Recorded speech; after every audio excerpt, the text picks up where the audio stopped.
Se a gente for olhar com mais detalhe, aqui nós estamos vendo uma Escherichia coli, essa fotografia é bem melhor, a gente vai ver o quê?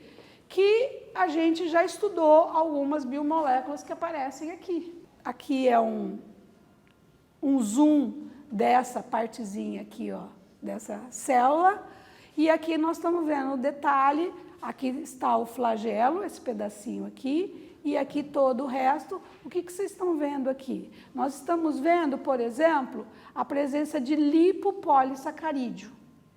Então, aqui nós estamos vendo a combinação de lipídios com carboidratos, numa única molécula. Esses lipopolissacarídeos são essenciais para a manutenção desse tipo de estrutura aqui. Nós estamos vendo fosfolipídios, que vocês já estudaram, né? Então, vão existir nas membranas plasmáticas que vocês já estudaram também. Estamos falando aqui também de lipoproteínas, que são esses verdinhos aqui que aparecem. As lipoproteínas, portanto, são proteínas que ligam moléculas lipídicas. Então, elas são modificadas por lipídios. E, finalmente, os peptidoglicanos, que a gente já estudou também, que são moléculas que contêm pedaços peptídicos, cadeias peptídicas, ligadas a carboidratos, né? Na aula de carboidratos a gente falou sobre isso. E, obviamente, aqui a gente está vendo o ribossomo em alguns pontos maiores aqui, né? Estamos vendo essas todas amarelinhas representam diferentes proteínas, então tem digamos assim, um mar de proteínas. RNA mensageiro, RNA transportador, porque obviamente a partir do DNA que está lá no ribossomo, nós vamos ter que fazer toda a parte de síntese proteica, portanto nós vamos fazer replicação, transcrição e tradução, né? E obviamente em verde nós temos o material genético que é o DNA, certo? Aqui é só para mostrar para vocês que da mesma forma que a gente falou de todas essas diferenças que existem, essas classificações que existem entre os organismos, por exemplo, em termos de bactéria, também hoje se sabe que essas diferenças podem estar relacionadas com a composição dessas membranas e dessas paredes celulares. Então, por exemplo, uma bactéria gram-negativa, ela tem uma membrana externa e ela tem uma camada de peptídeo-glicano, que, por exemplo, não acontece na gram-positiva. Então, vocês estão vendo aqui uma membrana interna, a camada de peptídeo-glicano, mais aqui a membrana externa e a membrana externa, certo? Nesse caso aqui, a membrana externa ainda existe, nós só vamos ter uma membrana interna e depois nós vamos ter a camada de peptídeo-glicano, né? Na cianobactéria, ela é gram-negativa, assim como essas daqui, mas vocês veem que a estrutura é um pouco diferente, né?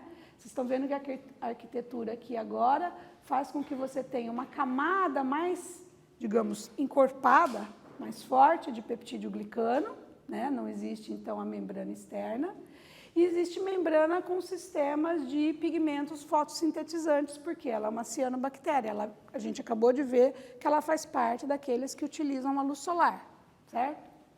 Aqui a arquebactéria, de novo, não tem uma membrana externa, uma camada de peptídeo-glicano externa e ela tem já uma membrana plasmática. Então, estamos vendo seres diferentes, agora nós estamos observando, não pela forma com que eles absorvem, como eles obtêm energia e carbono, mas através da arquitetura dessas células. Então, mostramos uma célula procariótica, agora nós vamos ver como que aconteceu a diferenciação sob o ponto de vista celular.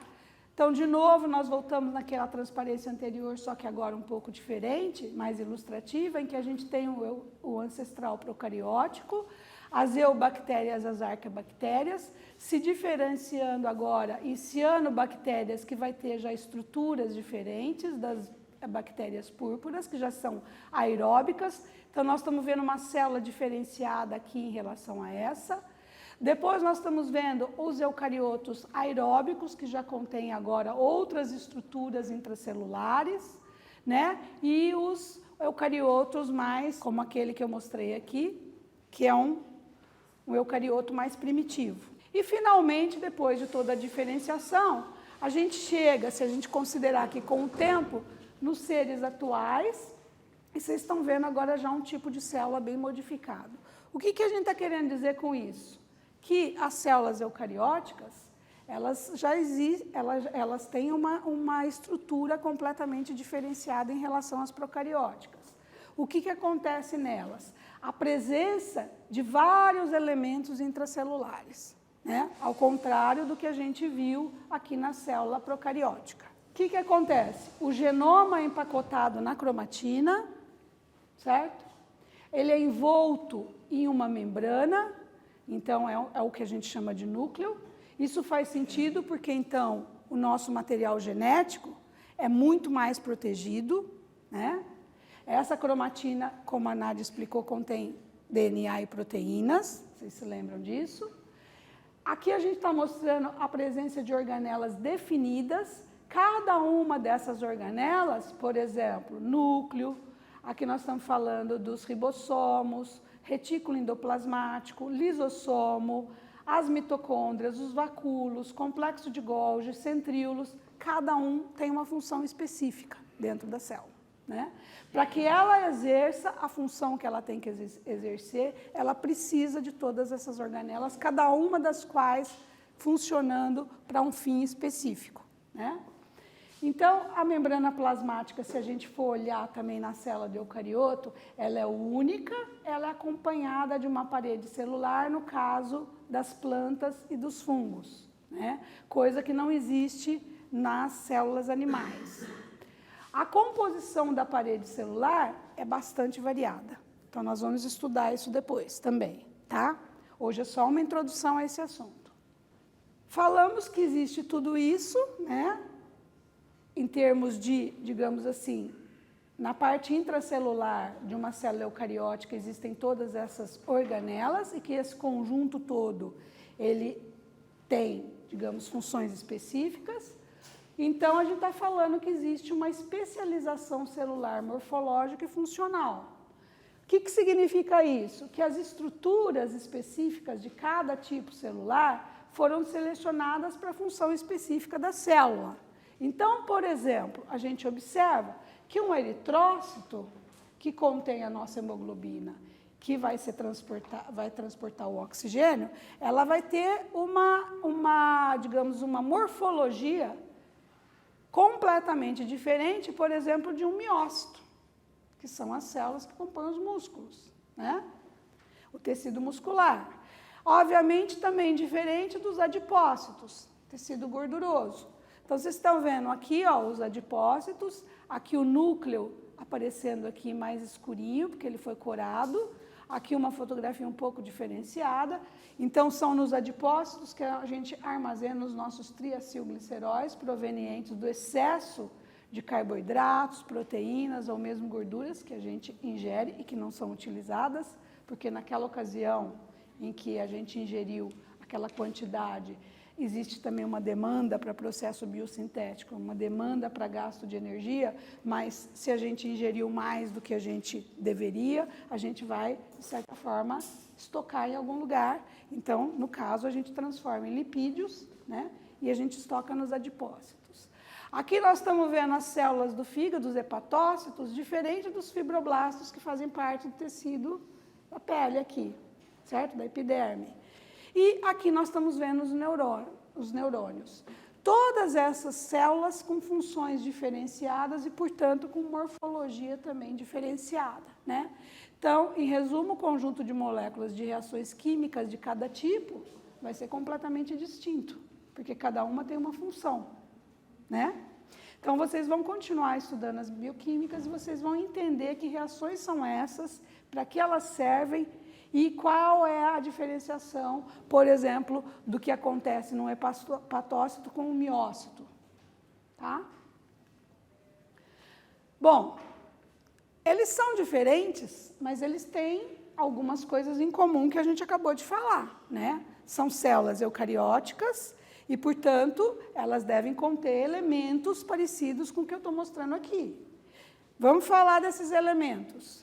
Primeiro deles, membrana plasmática. Então, a membrana plasmática, eu só queria lembrar para vocês, porque vocês já estudaram um pouco disso, ela é rígida, porém bastante flexível.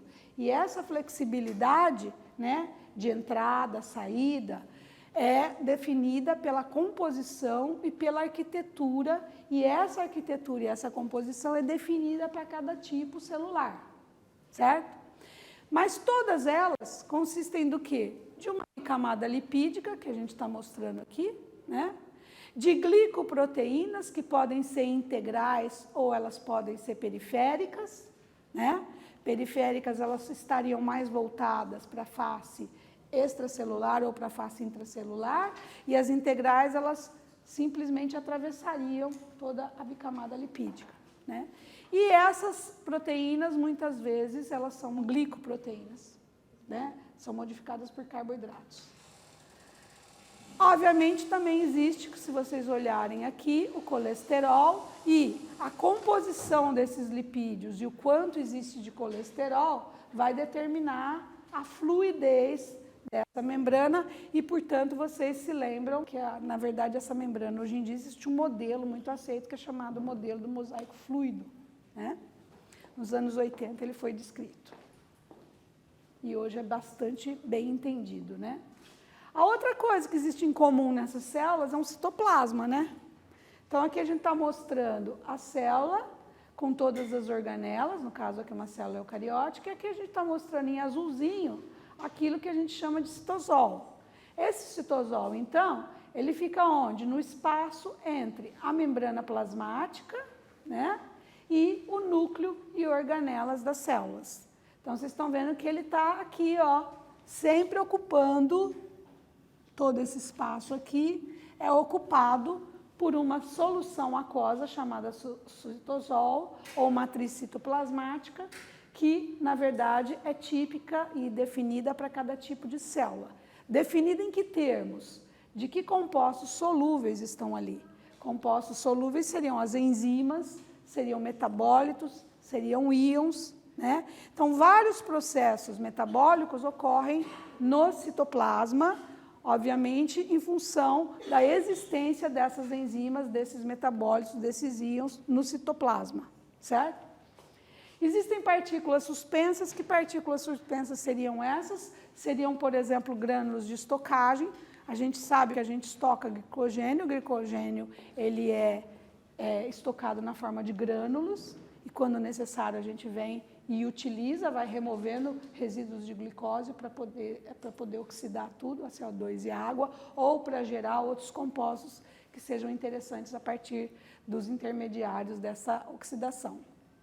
E, obviamente, existem também aqui no citosol as organelas. Então, citosol contém essas coisas, essas enzimas, metabólitos e íons dissolvidos, as partículas suspensas e as organelas, tá? Outra coisa, o citoesqueleto.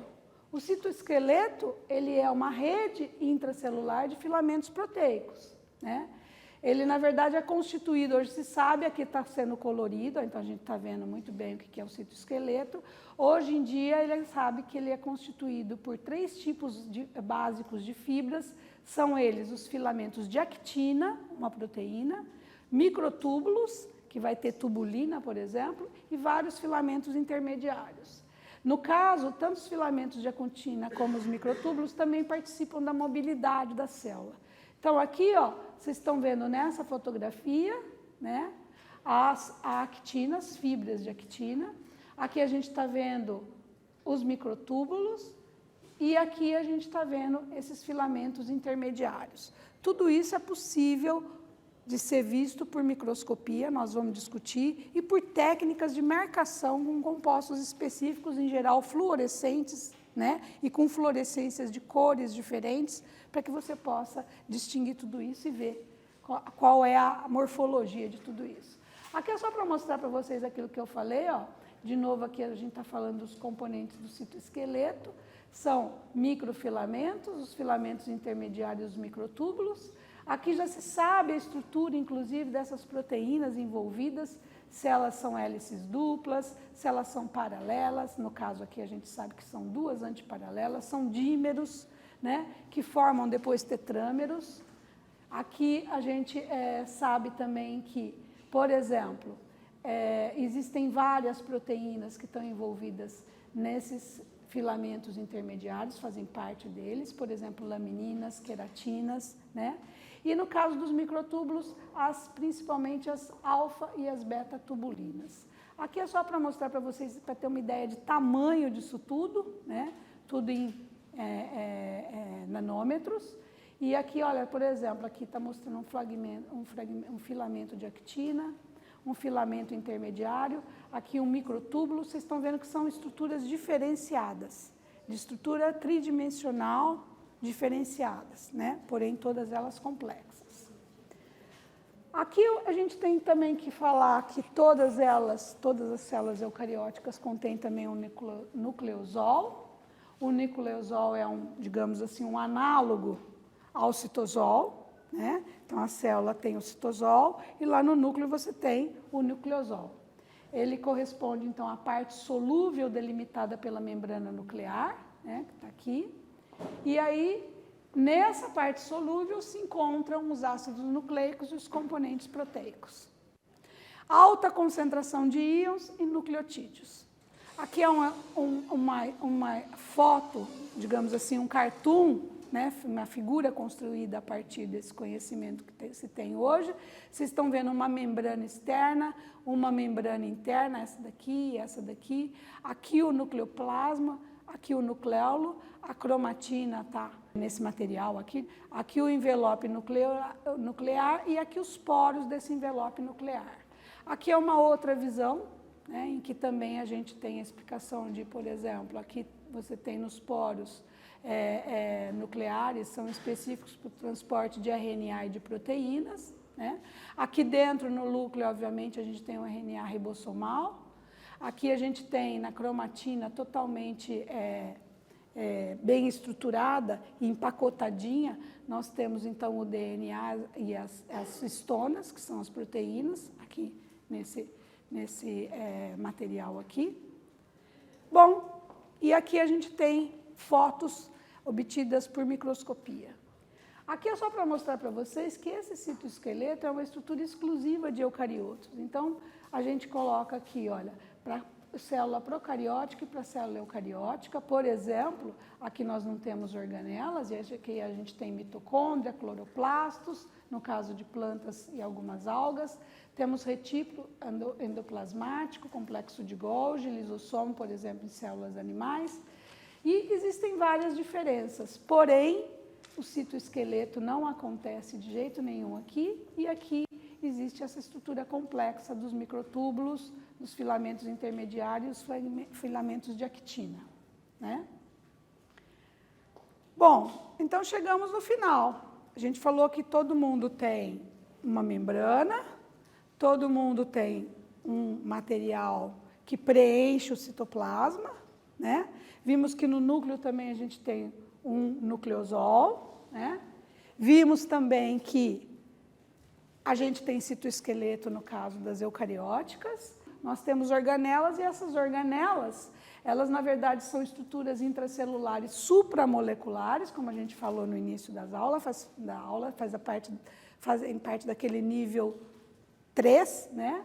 Elas são delimitadas ou não por membranas com funções definidas espacial e temporalmente. Aqui eu tenho um resumo, por exemplo, né, que mostra a estrutura já diferenciada, feita por microscopia de cada uma delas, com corantes específicos. E aqui, em particular, a gente dá um zoom aqui na mitocôndria, né? E a gente vê que a mitocôndria tem um DNA específico. Aqui a gente está falando da matriz mitocondrial e das cristas. Isso vai ser muito importante para tudo que a gente vai estudar sobre a oxidação com geração de ATP depois, né? Para os seres aeróbicos. E aqui a gente está falando também de uma membrana externa, de uma membrana externa e de uma membrana interna, né? E aqui nessas duas tabelas eu coloquei as principais organelas das células eucarióticas. Então, o núcleo, mitocôndrias, cloroplastos e peroxomas, dependendo da célula, lisossomas, retículo endoplasmático, complexo de Golgi, vacúolos, ribossomas, centríolos, flagela e cília, proteassoma, nucleolo, hidrogenossomo e fuso mitótico. Aqui é só para mostrar para vocês que a gente mostrou na nossa aula até agora, nas nossas aulas até agora, tanto a célula animal quanto a célula vegetal. Vocês veem que existe diferenciação justamente porque existem organelas que existem uma e não existem outra, né? E, obviamente, que a gente tinha mostrado uma vegetal, aquela primeira transparência, não precisamos falar de novo que existe uma hierarquia estrutural na organização molecular dessas células, né? Você começa com monômeros, gera macromoléculas, gera os complexos supramoleculares que vão propiciar a formação da célula dessas organelas que a gente vai estudar, né? Essas células, obviamente, elas formam tecidos. A gente já mostrou algumas células aqui, vamos mostrar outras. E esses tecidos vão formar órgãos. Então, aqui nós estamos mostrando o sistema digestivo de mamíferos. Aqui a gente está vendo o estômago. E aqui a gente está vendo intestino. Observem que aqui nós estamos vendo no estômago macromoléculas e aqui a gente já está vendo moléculas muito menores, muitas vezes os próprios monômeros. Aqui é um zoom da parede intestinal, onde ocorre a absorção maior dos nutrientes, para que isso tudo chegue ao nosso sangue, isso tudo seja levado aos órgãos específicos e metabolizado de forma adequada, né? Bom, se nós falamos então em tecidos, nós falamos em órgãos, esses órgãos então se organizam e acabam formando organismos, né? Então está aqui, por exemplo, os órgãos que a gente mostrou, o estômago, aqui está o intestino, por exemplo, delgado e o grosso, e, obviamente, isso agora, para vocês depois poderem estudar, podem ser encontrados nos livros do Leninger. E aqui existe também um endereço no YouTube, né? Um vídeo que vocês podem assistir, é chamado A Tour of the Cell, apesar dele ser em inglês, para alguns que talvez não gostem muito, mas para outros eu acho que vai ser muito ilustrativo. Mas o interessante é que você consegue interagir bastante, a gente até pode depois discutir isso aqui em sala, tá bom?